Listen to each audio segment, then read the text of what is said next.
తాలింపు కోసం ఒక గిన్నె పెట్టేసుకొని ఒక 3 టేబుల్ స్పూన్ల దాకా ఆయిల్ వేసుకోవాలి.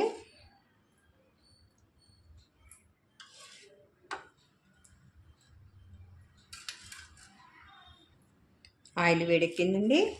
ఒక 2 వెల్లుల్లిపాయలు ఇట్లా చెదకొట్టి వేసుకోవాలి.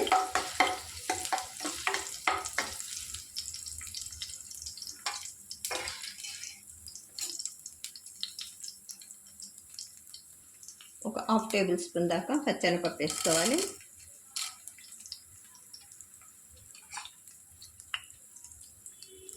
ఒక టేబుల్ స్పూన్ మినపప్పు వేసుకోవాలి. 1/2 టేబుల్ స్పూన్ ఆవాలు వేసుకోవాలి.